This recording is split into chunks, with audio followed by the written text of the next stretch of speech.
So, this is going to be a blast to the past. But when it comes to the Vancouver Canucks and the phrase, pumping tires, yeah, there's a very big history there between two guys that were very, very good at the same time, who faced off against each other, and who ended up getting into a commentary about pumping tires. Remember this from 2011?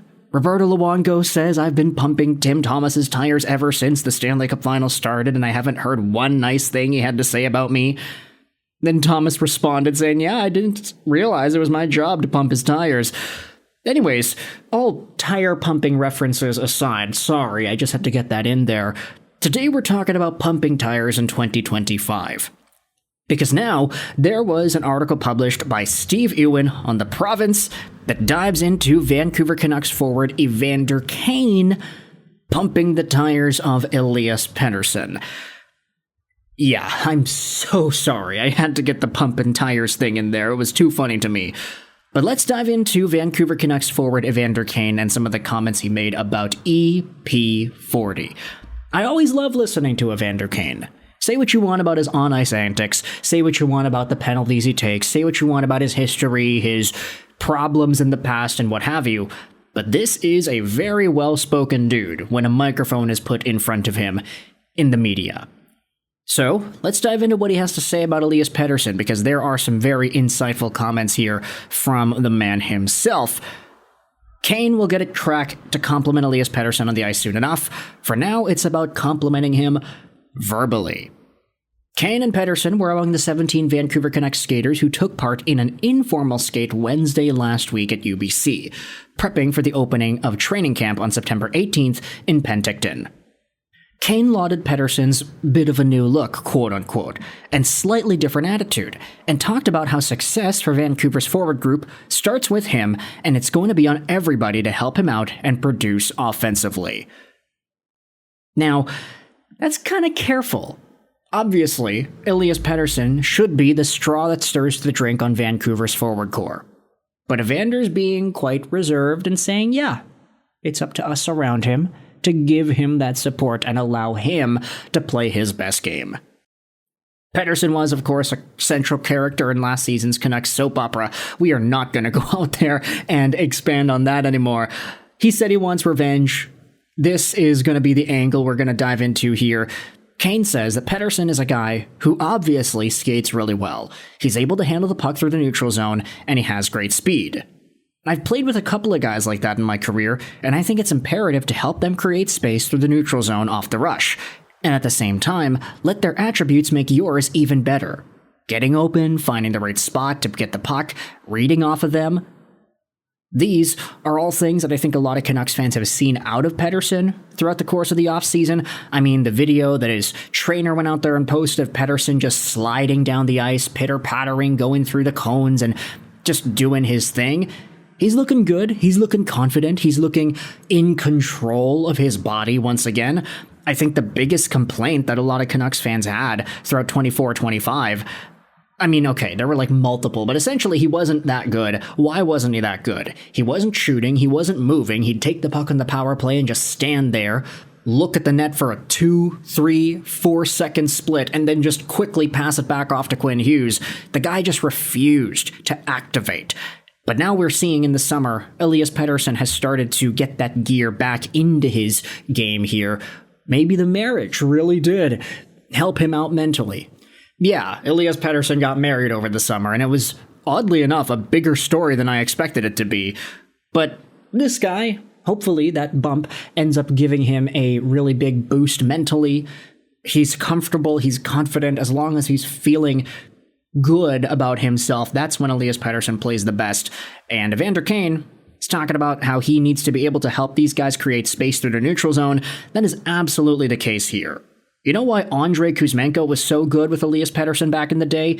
It's because Andrei Kuzmenko found the right areas and the ice at the perfect time to receive Pettersson passes and to make things happen. They played so well together. Kuzmenko nearly had 40 goals. Elias Pettersson had 100 points. It was so good for the Vancouver Canucks.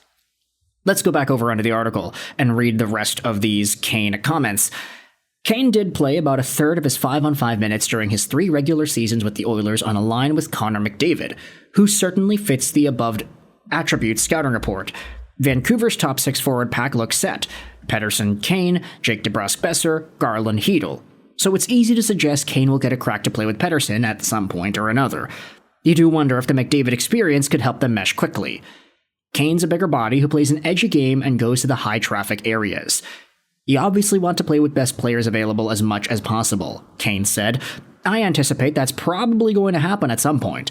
It'll be about using our skill sets to our advantage to build as much chemistry and as much success possible. Now, that doesn't guarantee that Evander is going to be playing with Elias. Hopefully there is some sort of an experiment.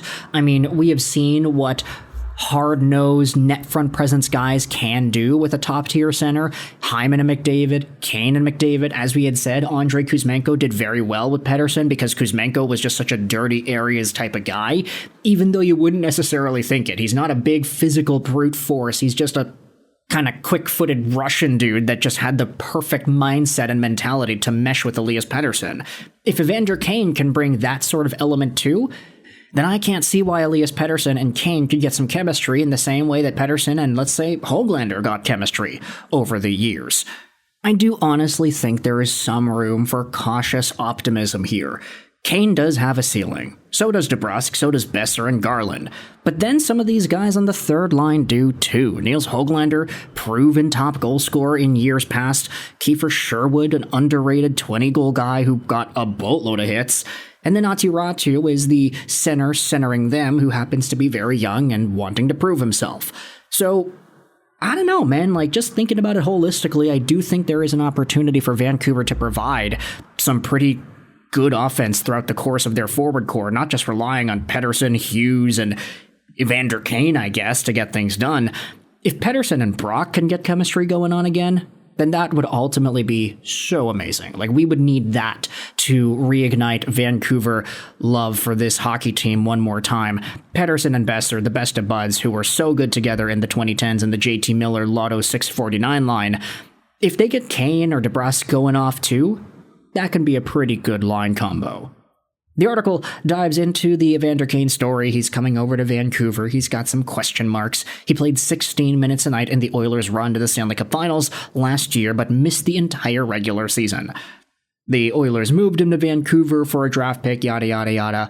It does seem like he's enjoying himself, speaking Wednesday about how the Canucks were a young team with a lot of energy, and how it's fun to be around, and it gives you a little extra energy yourself. Now, the rest of the article dives into some comments that we have seen before out of Evander Kane: 1,000 games, 400 goals, etc., etc. And then it just talks about that draft pick. But Evander Kane pumping the tires on Elias Pettersson here. This is a lot more of a better pump in the tire situation than we wanted to see 14 years ago out of Roberto Luongo and Tim Thomas. But I want you to let me know your thoughts in the comment section below. How does this make you feel? Evander's got a point, in my opinion, but do you take this with the same level of authenticity? Kane has had his problems, but if Elias Pettersson is what's needed to revive his career and have a fantastic contract season as his deal does expire at the end of the year, then I'd welcome that. If Kane gets 20, 25 goals, if he gets 30 goals, that'd be pretty great. And if EP's able to get back to 90-point form, I think everybody's going to be happy. So with that in mind, let me know your thoughts in the comment section below about Elias Pettersson and Evander Kane's comments about him. Article will be linked in the description. I hope you enjoyed this Swedish Ashroll 99. And bye.